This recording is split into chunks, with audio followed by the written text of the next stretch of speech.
Hey guys, what's up? Welcome back here to today's episode of Intuitive Angling. And man, I really appreciate you guys coming by the channel to hang out with me a little bit. And we're going to be talking about the 5 forgotten lures, or 5 forgotten lures nobody fishes anymore that you still should be fishing. These things still produce. Every single one of them catches big bass, and they've caught millions of big bass. So I'm going to go over what they are here, and hopefully you guys might try them and sort of bring back the past a little bit, because I think a lot of times we get caught up in bass fishing with just the latest, the newest thing out there, and we forget things that work in the past. And one of the things about lures that catch bass through long periods of time, that consistently catch bass, is they have a profile and an action that's unique to themselves that are very attractive to bass. Now, some of the finishes and everything may be a little rudimentary, but that doesn't really matter, because when it comes to what causes bass to strike, it has to do with vibration, bait profile, water displacement, things like that. So I'm going to get into that in today's episode.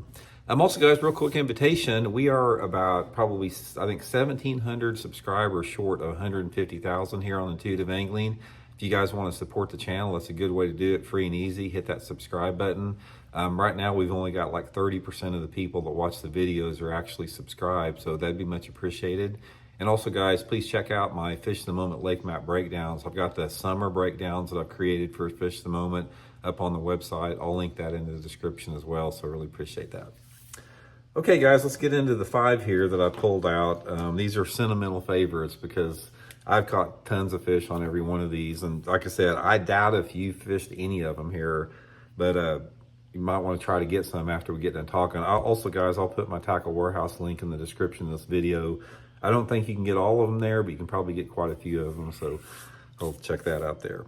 Okay, the first one, guys, is the old Gilmore wood chopper. This is a wooden bait. We got a loud prop on it. And Tommy Biffle sort of resurrected this thing back in the 90s. He won several big tournaments, including the Bassmaster Megabucks tournament that I was leading going into the last day. And Tommy winds up winning it on this wood chopper here. But this wood chopper, guys, is a big bass lure, and it still is highly effective. I have seen personally how good this thing is. I used to float fish with an old man that used to fish this thing. That's all he fished. I saw how good it worked there. I've used it all over the country effectively. It works in a lot of different conditions. The thing about a wood chopper, what you have to have is you've got to have low light conditions. Low light conditions or shade. This is a bait that works anytime that water temperature is over about 60 degrees. And even though it's sort of a very, bright root, and there's nothing subtle about this thing at all. It makes a big noise, goes zzz, zzz through the water. It works the best in clear water. So I really like to have water visibility of at least 3 foot for this in order to work. And I've caught them, around docks. I've caught them on the edge of grass really good with them. Underneath overhanging trees that have shade on it, next to any type of wooden, logs or something in the water. But the old wood chopper will still catch them.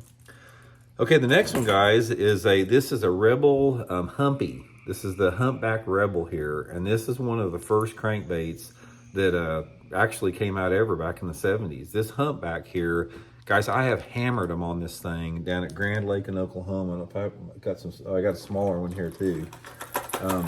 In fact, I'll show you this one right here. I actually won the tournament at Grand Lake on this exact bait right here back in 1982. But this Humpback Rebel here, it's just a very basic crankbait. But then again, it's just like we talked about, there's something about the wobble and the vibration and how it wobbles through the water and the profile that the bass just really love it.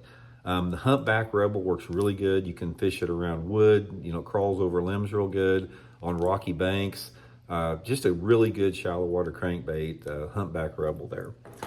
Okay, the next one, guys, is everybody's old favorite, and I'm going to actually show both of these at the same time, a Jitterbug and the old Hula popper.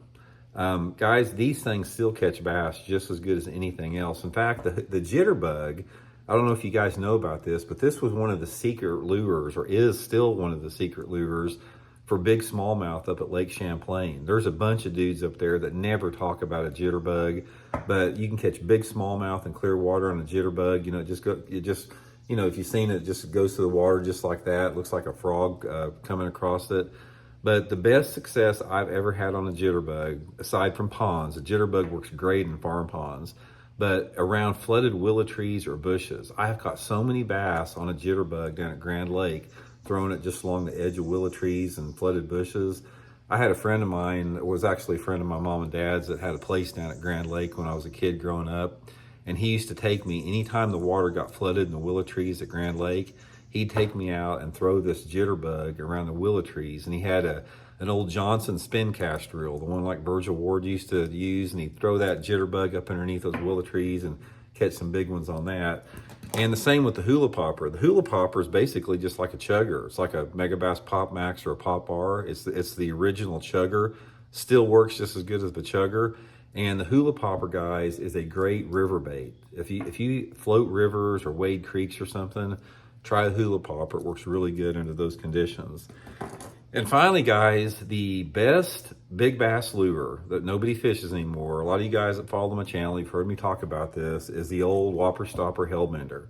Guys, this was the go-to lure back in the 60s and 70s here in the Ozarks. Bull Shoals Lake, Table Rock Lake, Grand Lake. Guys, this was one of my dad's and guys he fished with favorite lure. And guys, they caught so many big ones on this thing. Back then, they either threw it on that old Ambassador 5000 or even a spinning rod. I saw when I was fishing with, my dad took me out with him and a friend of his down at Grand Lake back in 1971 or 1970. I was just a kid, very little kid back then. And they caught a 9-pounder on this white Hellbender with a spinning rod up in the Elk River arm at Grand Lake. So I've seen lots of big ones caught on this thing. I got pictures of big ones that were caught on this thing. And I'm gonna start fishing this thing. I actually got, a couple of my subscribers sent me a bunch of these real old Hellbenders here. Appreciate that, guys.